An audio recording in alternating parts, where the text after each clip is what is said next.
Una iglesia que pierde la centralidad de la palabra es una iglesia que pierde aquello que le da identidad. El título de nuestra predicación de hoy reza así: somos el pueblo de la palabra. Con ello pretendo afirmar que la iglesia no es simplemente el pueblo que posee la palabra, sino un pueblo formado, alimentado y gobernado por la palabra de Dios. Una iglesia llena de la palabra es una iglesia llena de Cristo. Una iglesia que pierde la centralidad de la palabra, pierde aquello que le da identidad.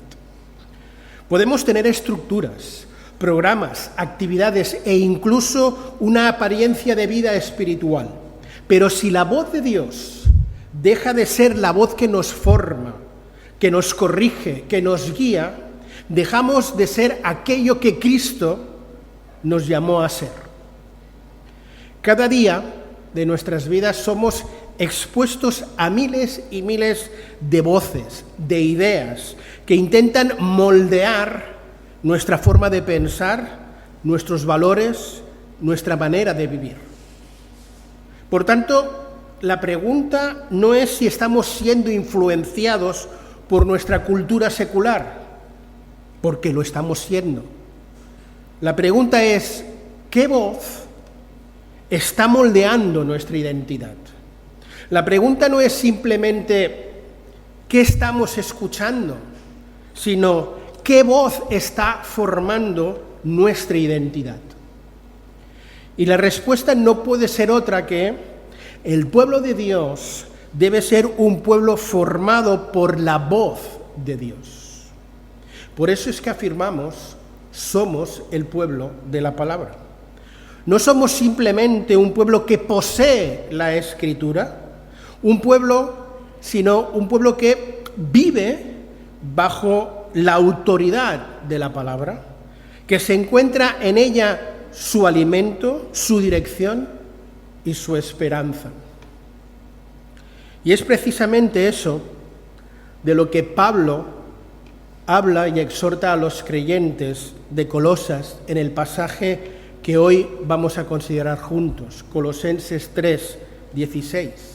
La palabra de Cristo more en abundancia en vosotros, enseñándoos y exhortándonos unos a otros en toda sabiduría, cantando con gracia en vuestros corazones al Señor con salmos e himnos y cánticos espirituales.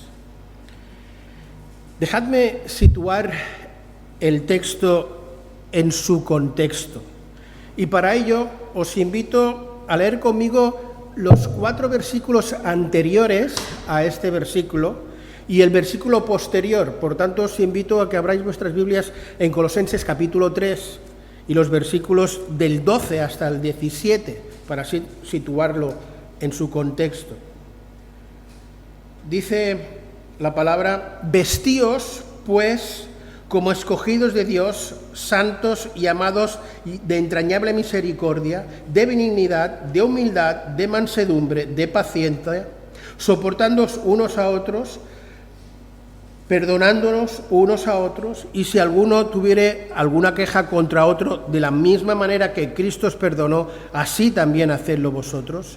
Y sobre todas las cosas, vestíos del amor, que es el vínculo perfecto, y la paz de Dios gobierne vuestros corazones, a la que asimismo fuisteis llamados en un solo cuerpo, y sed agradecidos. La palabra de Cristo more en abundancia en vosotros, enseñándoos y exhortándoos unos a otros con toda sabiduría, cantando con gracia en vuestros corazones al Señor, con salmos e himnos y cánticos espirituales. Y todo lo que hacéis, sea de palabra o de hecho, hacedlo todo en el nombre del Señor, dando gracias a Dios por medio de Él. Amén. La carta a los colosenses fue escrita para fortalecer a una iglesia que estaba siendo presionada por multitud de falsas enseñanzas. Algunas provenían de filosofías humanas, otras insistían en prácticas religiosas extrañas y otras buscaban experiencias espirituales especiales, espectaculares. En medio de tantas voces, Pablo dirige la mirada a Cristo. De hecho, Colosenses es una de las cartas más cristocéntricas del Nuevo Testamento. Pablo nos presenta en esta carta a Cristo como la imagen del Dios invisible, el creador de todas las cosas, la cabeza de la Iglesia, como aquel que habita en él toda la plenitud de Dios. Y justo después de describirnos la supremacía de Cristo, es que Pablo nos muestra en el capítulo 3 cómo debe vivir el creyente que está unido a Cristo. Y en Colosenses 3 encontramos toda una serie de exhortaciones. Buscad las cosas de arriba, haced morir lo terrenal, vestíos en amor, perdonaos los unos a los otros, que la paz de Cristo habite en vuestros corazones. Y es en ese entorno cuando Pablo añade, la palabra de Cristo more en abundancia en vosotros. Por tanto, esta exhortación no es un mandato aislado, es un mandato que nos muestra los medios que Dios utiliza para formar a una iglesia a la semejanza de Cristo. Vayamos por un momento del contexto bíblico a nuestro contexto. Mirad, las circunstancias han cambiado, pero el problema sigue siendo el mismo. Los colosenses estaban rodeados de muchas voces que competían con Cristo y que querían moldear su forma de pensar. A nosotros nos ocurre hoy lo mismo. Hoy no son esos falsos maestros itinerantes.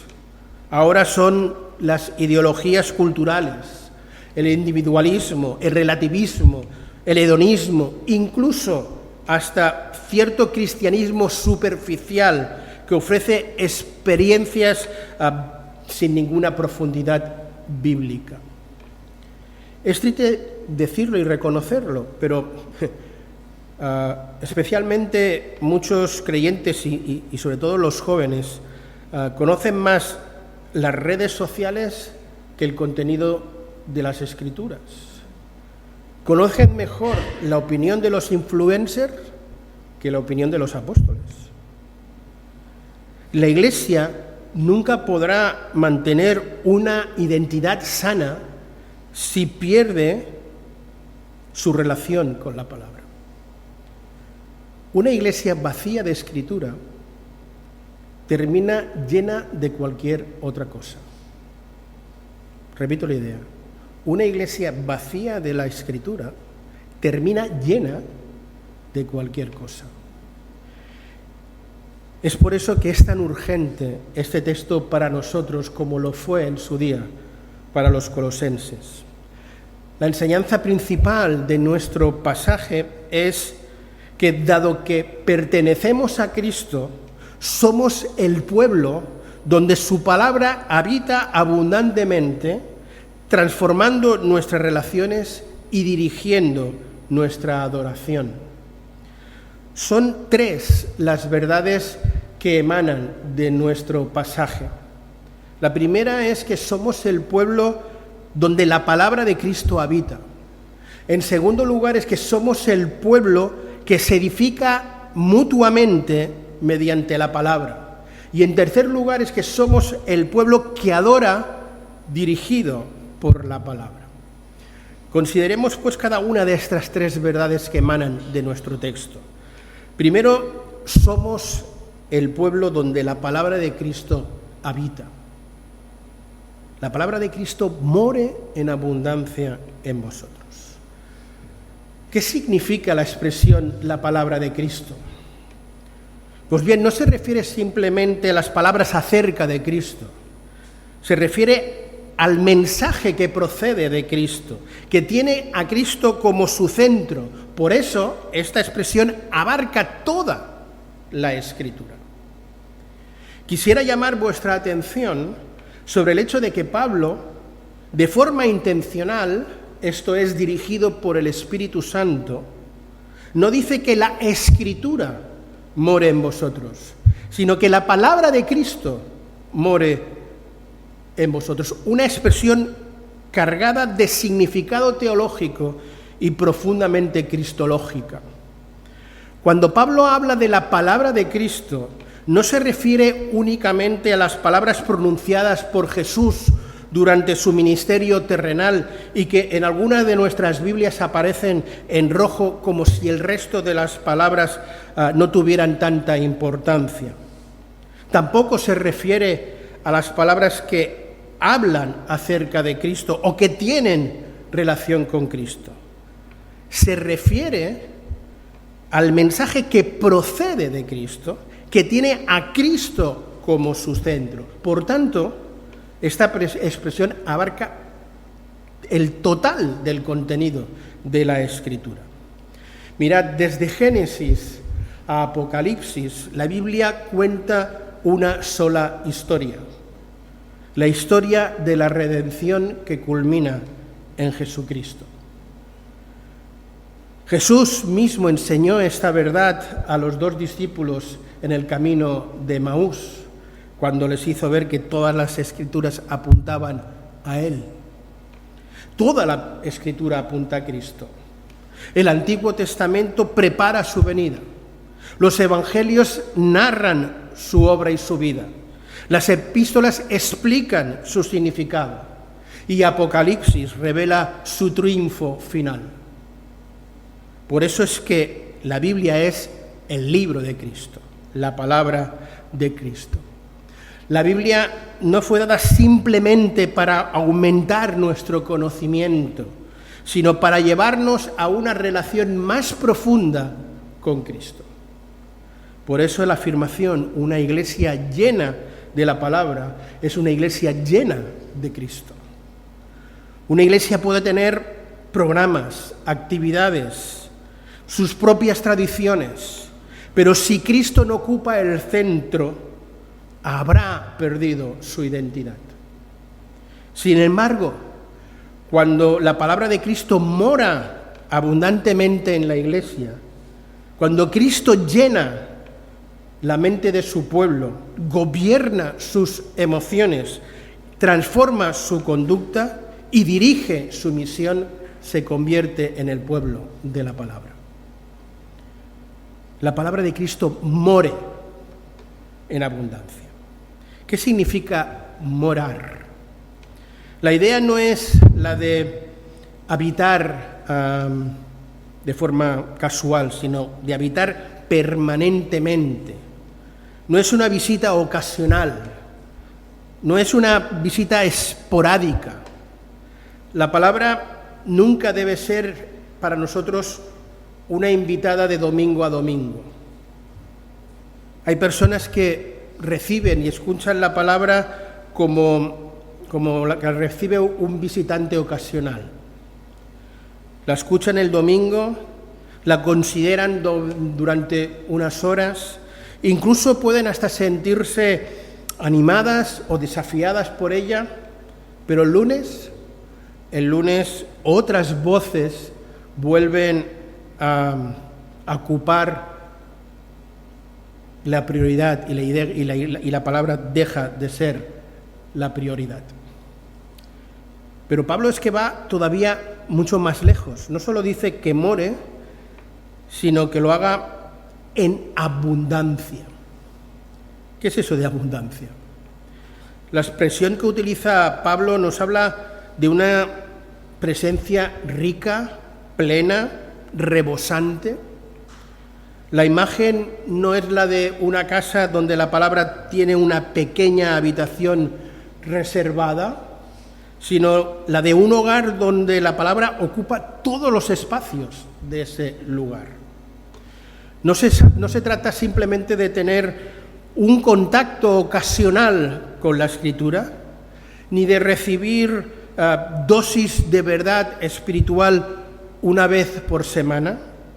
Pablo no está hablando de una relación superficial con la palabra, sino de permitir que ésta habite en nosotros hasta el punto de que llegue a moldear nuestra forma de pensar, nuestra forma de sentir, nuestras conversaciones, toda nuestra manera de vivir.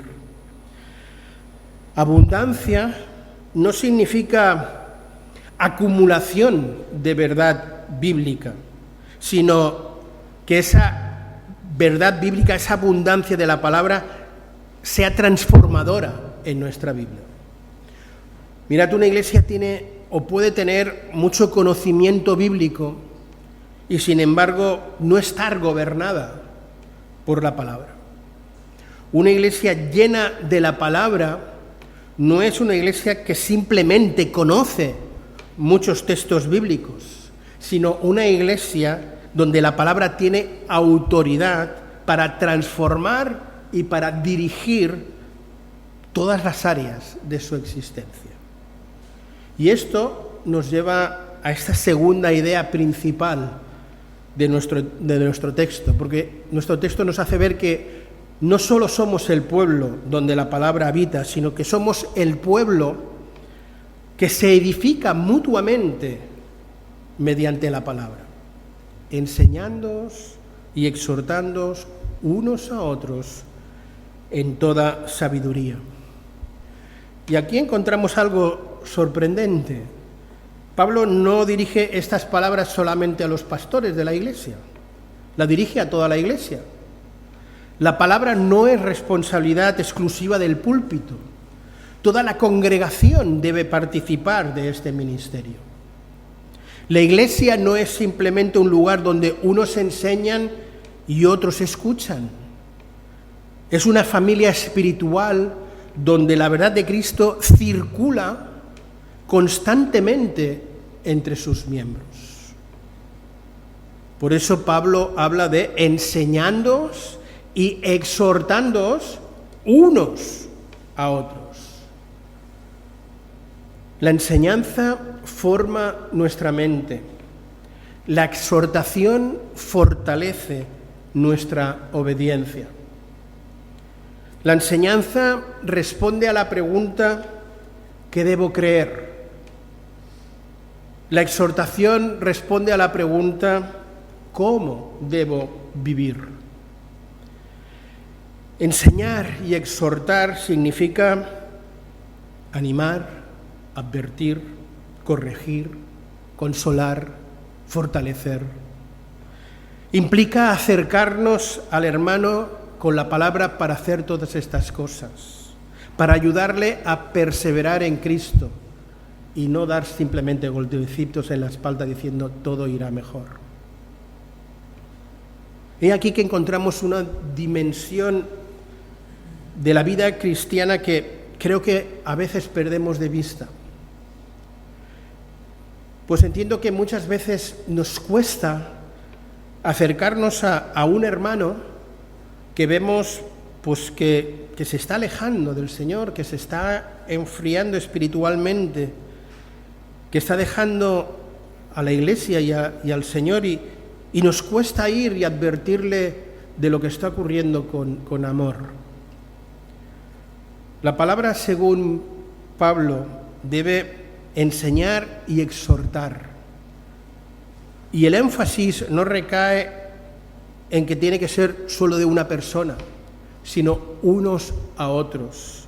No es unidireccional, es multidireccional.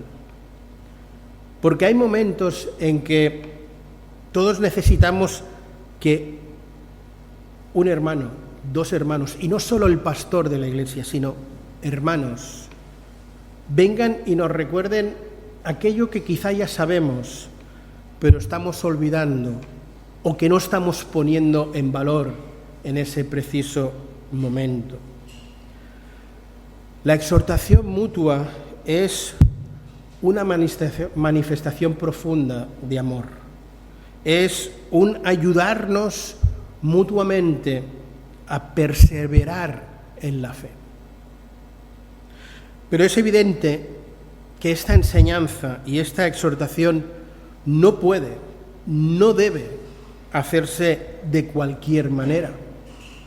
Por eso es que Pablo especifica que debe hacerse en toda sabiduría.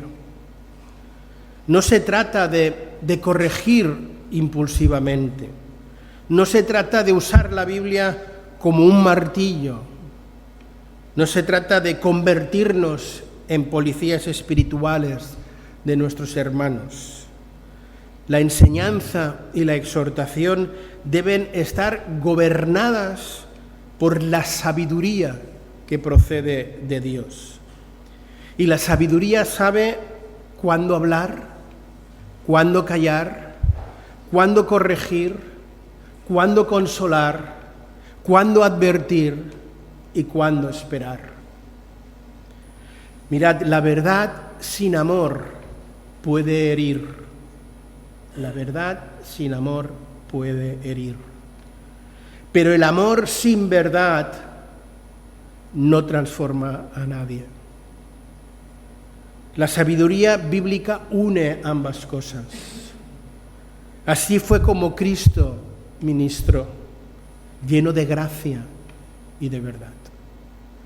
La pregunta es, ¿estoy yo ayudando a otros a acercarse a Cristo mediante su palabra?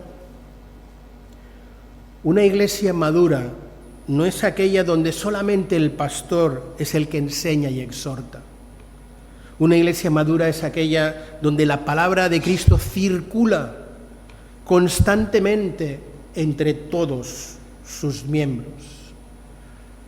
Y llegamos a esa tercera idea principal de nuestro pasaje, que nos hace ver que nosotros no solo somos el pueblo donde la palabra habita, no solo somos el pueblo donde nos edificamos mediante la palabra, sino que además somos el pueblo que adora dirigiendo y dirigido por la palabra de Dios.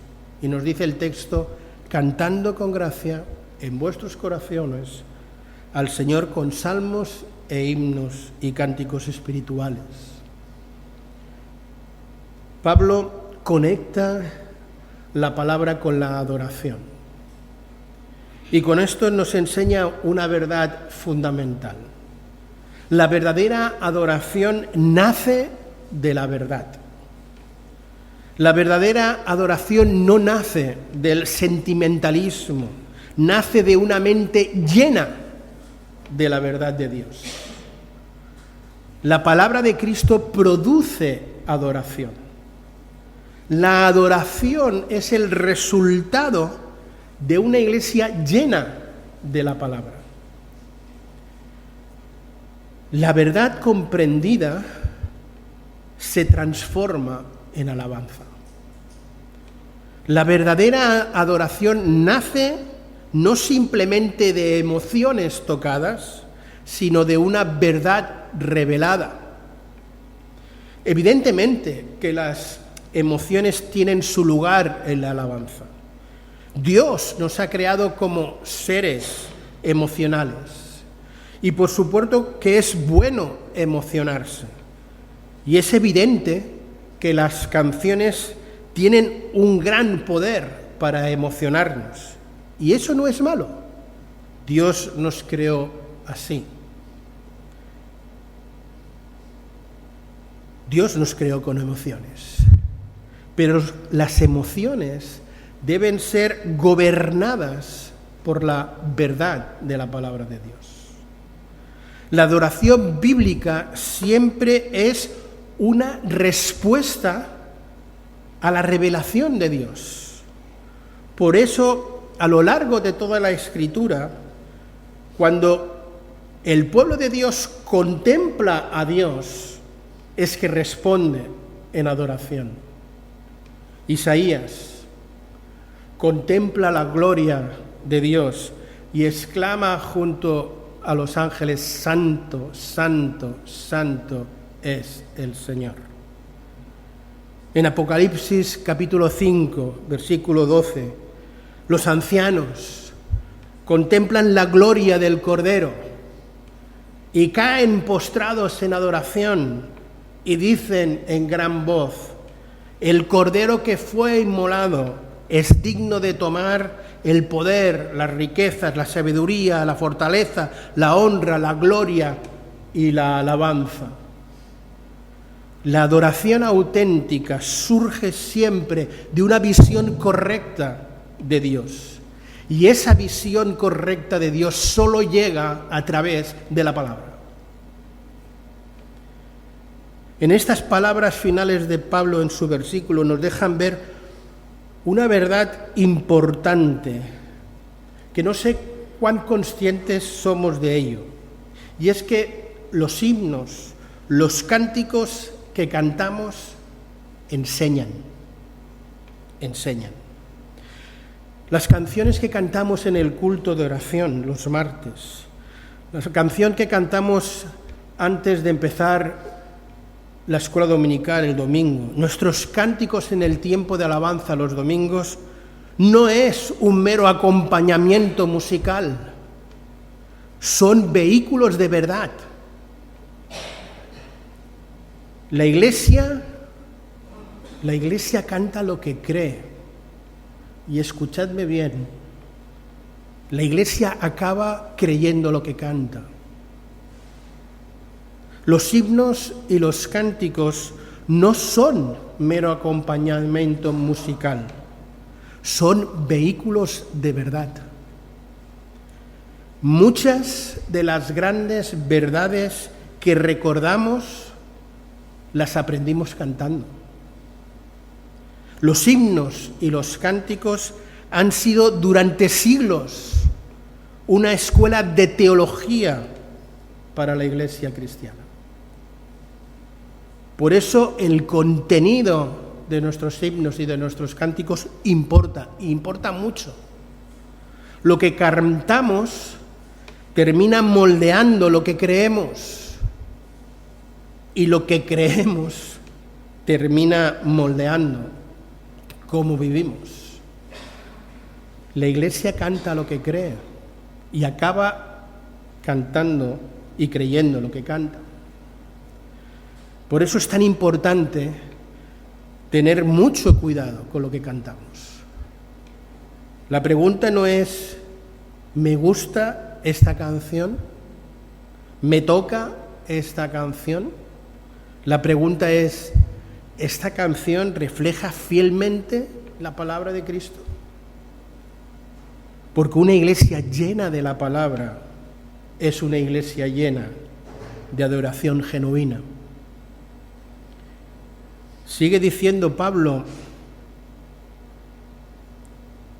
que tiene que ser cantado esto con gracia en vuestros corazones. La adoración bíblica no es simplemente una actividad externa. No consiste únicamente en pronunciar palabras correctas. Dios no simplemente busca labios que canten, busca corazones transformados por su gracia.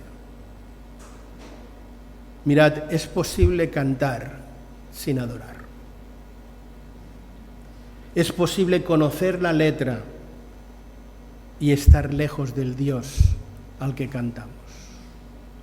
Es posible participar externamente mientras el corazón permanece distante de Dios. Pero cuando la palabra de Dios habita, mora abundantemente en nosotros, la adoración deja de ser una mera rutina religiosa para ser un estilo de vida. Se convierte en la respuesta de un corazón cautivado por la obra de Cristo. Y es entonces cuando acabamos adorando como Dios desea ser adorado, en espíritu y en verdad. El mismo Señor Jesús nos lo enseñó en esa conversación con esa mujer samaritana. Mas la hora viene, y la hora es, cuando los verdaderos adoradores adorarán al Padre en espíritu y en verdad, porque también el Padre busca tales adoradores que le adoren así. Somos el pueblo de la palabra. Y cuando la palabra de Cristo habita abundantemente en nosotros no solamente transforma nuestras mentes y nuestras relaciones, sino que también transforma nuestra adoración, hasta que toda nuestra vida se convierte en una canción de gratitud al Señor. Al comenzar la predicación nos hacíamos una pregunta importante. ¿Qué voz está moldeando nuestra identidad? Ciertamente vivimos rodeados de muchas voces que intentan decirnos quiénes somos, cómo debemos pensar, qué debemos valorar, cómo debemos vivir. Los colosenses también vivían rodeados de muchas voces que competían con Cristo, y a nosotros hoy nos pasa exactamente lo mismo. Y es precisamente por eso que Pablo les recordó una verdad que sigue siendo urgente que la Iglesia de hoy tenga presente. Somos el pueblo de la palabra. No simplemente porque poseemos la palabra o porque tenemos una Biblia. No simplemente porque creemos que la Biblia es la palabra de Dios, que lo es, sino porque somos una comunidad, una iglesia llamada a vivir bajo la autoridad, la influencia y el gobierno de la palabra de Cristo. Esta mañana hemos visto tres grandes verdades.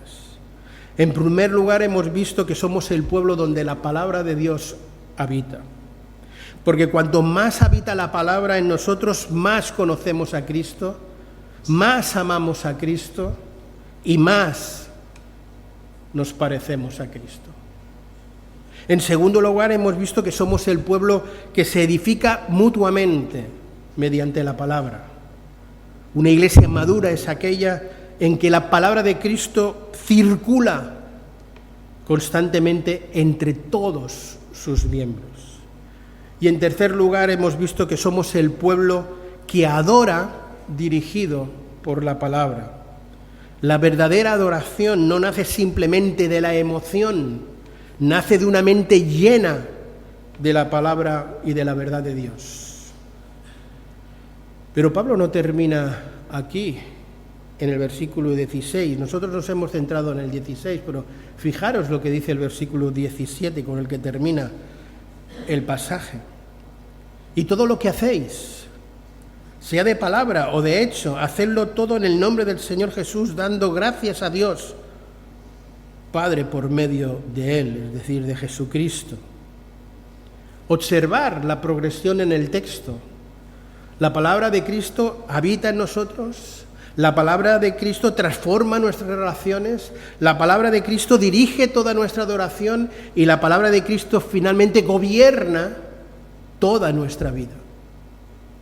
Pablo está diciendo que la influencia de la palabra de Dios no debe limitarse simplemente a un tiempo devocional, no debe limitarse al culto del domingo, no debe limitarse a la escuela dominical, debe extenderse a todo lo que hacemos, a nuestras palabras, a nuestras relaciones familiares, a nuestras decisiones, a nuestro trabajo, a nuestro tiempo libre de vacaciones, a nuestras prioridades, a nuestros proyectos, a nuestra adoración, en definitiva a todo lo que hacemos. La palabra de Cristo debe gobernar toda nuestra existencia para que toda nuestra existencia glorifique a Cristo. Y es por eso que os quisiera dejar con esa pregunta sencilla pero profundamente relevante. ¿Qué voz? ¿Qué voz está moldeando nuestra manera de pensar, nuestra manera de vivir? Quizá hay alguien aquí esta mañana pues que ha oído hablar mucho de Cristo y de la Biblia, pero que realmente no pertenece todavía a Cristo.